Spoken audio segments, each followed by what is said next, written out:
तो इस पार्ट की स्टार्ट वहीं से होती है जहाँ पर तेवाकन को तीर लग गया था और एलन उसे संभाल रही थी। तभी वहाँ पर रॉयल गार्ड्स आते हैं और वो बोल रहे थे क्या यहाँ सब ठीक है। और हमें तभी वहाँ पर वो तीरबाज जिसने वहाँ पर तीर चलाया था वो दिखाया जाता है, जो कि बिल्कुल कैलन फेल्डर की तरह दिख रहा होता है। फिर तभी अचानक से तेवाकन चिल्लाते हुए कहता है कि उसे भागने मत दो, उसे पकड़ो, जिंदा या मुर्दा उसे वापस लाओ। ये सुनने के बाद तो तीरबाज भी थोड़ा सा डर जाता है और फिर तेवाकन एलन से पूछता है कि आप ठीक हैं। यहाँ एलन बहुत ही ज़्यादा घबरा चुकी थी। वो सोच रही थी कौन हो सकता है, किसने ऐसा बेवकूफ़ी भरा काम किया है। इसके बाद तो एलन कहती है लॉर्ड तेवाकन मुझे अपनी मदद करने दीजिए। वो कहती है कि हमें जल्दी से अंदर चले जाना चाहिए, वहाँ पर ज़्यादा सुरक्षा होगी। यहाँ एलन मन में बहुत ज़्यादा घबरा रही होती है और वो सोचती है कि मुझे शांत रहना होगा। अगर मैं ऐसे डरे हुए दिखूँगी तो वो मान लेगा कि ये नोक द्वारा किया हुआ हमला था। इसके बाद तो एलन बहुत ही ज़्यादा घबराते हुए कहती है कि इस हमले का नोक से कोई संबंध नहीं था। और वो कांपते हुए कहती है कि मेरा तुमको नुकसान पहुंचाने का कोई इरादा नहीं था। एलन को ऐसे कांपते हुए देखकर तेवाकन सोचता है कि मुझसे ज़्यादा तो ये डरी हुई है और वो उसकी कमर को पकड़ता है और वो उसे अपनी ओर खींच लेता है। तेवाकन की हरकत देखकर तो एलन भी चौंक जाती है और तेवाकन कहता है कि मुझे तुम्हारी मदद करने दो। और वो दोनों ऐसे बहुत ही ज़्यादा अच्छे दिख रहे होते हैं साथ में। और फिर एलन कहती है कि मैं नहीं, वो तुम हो जो भी हर्ट हुए हो। फिर तो तेवाकन भी बोलने लगता है कि अगर वो मैं हूँ जिसे दुख हुआ है तो तुम ऐसे क्यों काँप रही हो, जैसे कि तुम अभी ही बेहोश हो जाओगी। और वो कहता है कि इसलिए मुझे तुम्हारी मदद करने दो। और वो ये कहकर उसे और ज़ोर से पकड़ लेता है और उसकी तिरछी निगाहें आप देख सकते हैं। और तेवाकन दोबारा कहने लगता है कि चलो हम वापस से चलते हैं। और वो दोनों दोबारा से महल की ओर जाने लगते हैं धीरे धीरे से। और यहाँ पर एलन अभी भी बहुत ज़्यादा घबराई हुई होती है और हमें आगे का सीन दिखाया जाता है जिसके अंदर फॉर्मोस को तो यकीन ही नहीं हो रहा था कि तेवाकन किसी एरो से हिट हो गया है।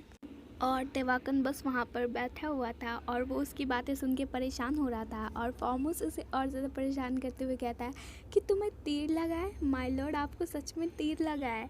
और वो उसे इधर उधर हर जगह देख रहा था। फिर तेवाकन कहता है कि ये सही है, तुम बस शांत रहो। और वहाँ पर एलन और सर वेंजो भी आ चुके थे और वो उनकी ओर एक नज़र डालता है। और तेवाकन उनसे कहता है कि प्लीज़ बैठ जाइए, आप अभी भी ऐसे दिख रहे हैं जैसे कि आप अभी ही यहाँ पर बेहोश हो जाएंगे। और सचमुच में एलन की हालत बहुत ख़राब लग रही थी। फिर एलन कहती है कि मैं बिल्कुल ठीक हूँ, अभी लॉर्ड तेवाकन की इंजरीज कितनी ज़्यादा गहरी हैं। फिर फॉर्मोस कहता है कि तीर किसी भी गंभीर स्थान पर नहीं लगा है, इसीलिए ये इंजरीज कोई ज़्यादा गहरी नहीं है, लेकिन ये इतना गहरा है कि इससे किसी को काफ़ी दर्द हो सकता है। और हमें पता चलता है कि उसे बुखार भी लग चुका है। और वो आगे कहता है लेकिन अगर इसके अंदर जहर होता तो ये और भी ज़्यादा मुश्किल भरा हो सकता था। इसके बाद तो सर्वेंजो कहते हैं कि नाव के गार्ड्स ऑलरेडी ही उस हमलावर को ढूंढ रहे हैं और भले ही ये एक जहरीला तीर था, हम फिर भी इसकी दवा को जल्दी से ही निकाल लेंगे। फार्मोस कहता है कि हाँ, जल्द ही हमलावर को ढूंढ लिया जाएगा, लेकिन जिसने उसे इस मुसीबत में डाला है वो सबसे बड़ी समस्या है। हमने पहले ही हस्तक्षेप कर दिया। और फिर तो फार्मोस बहुत ही ज़्यादा खतरनाक तरीके से इधर देखते हुए कहता है कि ये तीर नाव के छुपे इरादों का पता बताता है। इसके बाद तो ये सब सुनने के बाद सर वेंजो को बहुत ज़्यादा गुस्सा आता है और वो कहते हैं कि नॉनसेंस, तुम ये कहना चाहते हो कि नौ के अंदर सम्मान की कमी है। और उन दोनों को ऐसे लड़ते हुए देखकर एलन सर वेंजो को शांत करवा देती है।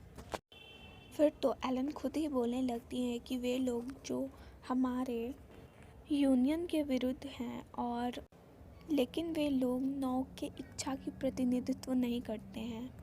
और वो कहती है कि नौक शांति के सिवा और कुछ नहीं चाहता है। और हमारी शादी के समझौते को तोड़ना ये कुछ ऐसा नहीं है जो हम चाहते हैं। और ये सुनने के बाद तेवाकन और एलन दोनों ही शांत हो जाते हैं। और फिर तो फार्मोस तेवाकन से पूछता है, लॉर्ड ये आपके सामने है और क्या ये वही चीज़ है जो आप चाहते हैं? और तेवाकन भी इस बात के लिए हामी कर देता है कि उसका ये कोई इरादा नहीं है कि वो भी शादी तोड़ दे। और फिर फार्मोस कहता है कि तो आपकी रॉयल अनुमति से क्या मैं इस मामले को मास्टरमाइंड का पता लगाने के लिए तेवाकन सेना को नियुक्त कर सकता हूँ? ये सुनने के बाद तो सर वेंज़ो बिल्कुल भी खुश नहीं होते, क्योंकि ये उनका देश है और यहाँ पर तेवाकन सेना क्यों ही जांच करेगी। फिर तो सर वेंज़ो कहते हैं कि नाव की सुरक्षा हम पहले से ही कर रहे हैं। तभी फार्मोस कहता है कि हमारा मतलब आपको आंकने से नहीं है।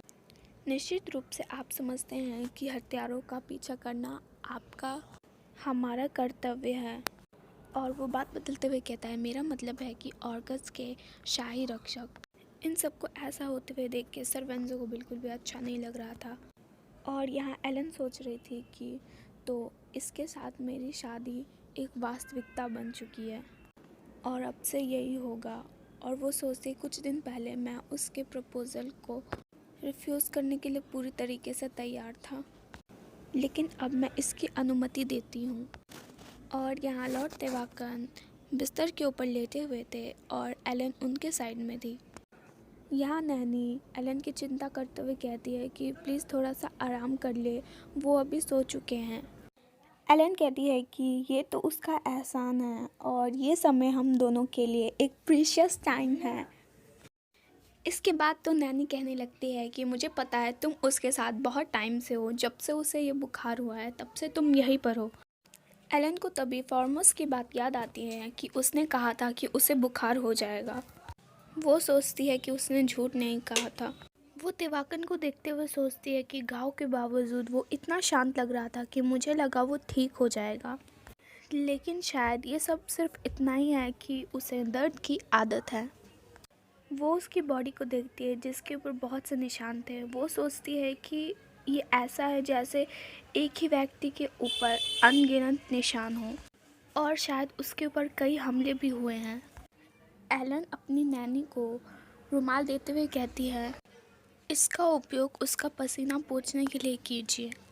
नैनी तो फिर रोने लगती है कि आप एक ऐसे इंसान से शादी करने सहमत हो गए जिसे आप छूना भी बर्दाश्त नहीं कर सकते।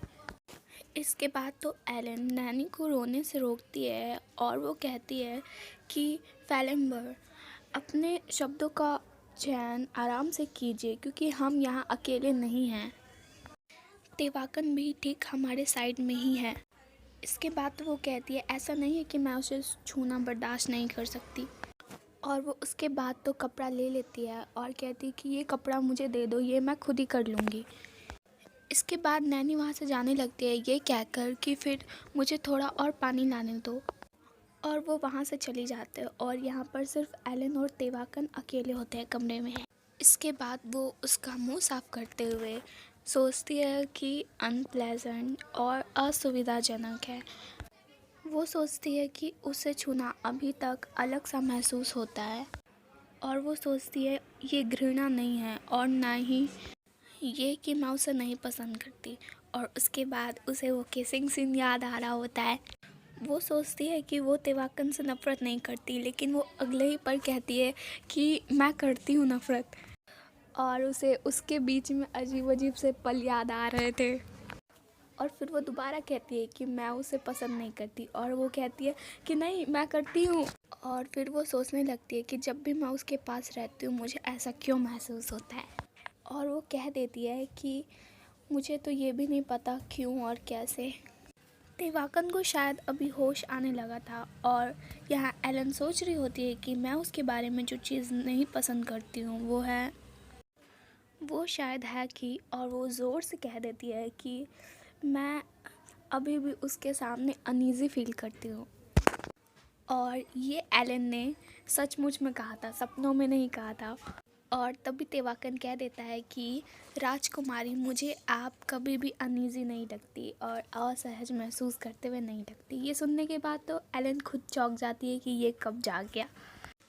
तेवाकन उसी को देख रहा था और वो कहता है कि मुझे छूना तुम्हें असहज लगता है, तो ये तुम्हें किस हद तक परेशान करता है।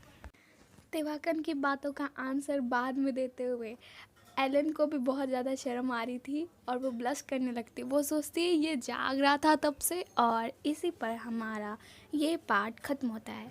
और नेक्स्ट पार्ट बहुत इंटरेस्टिंग होगा फ्रेंड्स, इसके लिए आप लाइक और कमेंट करना मत भूलना। And thank you for watching.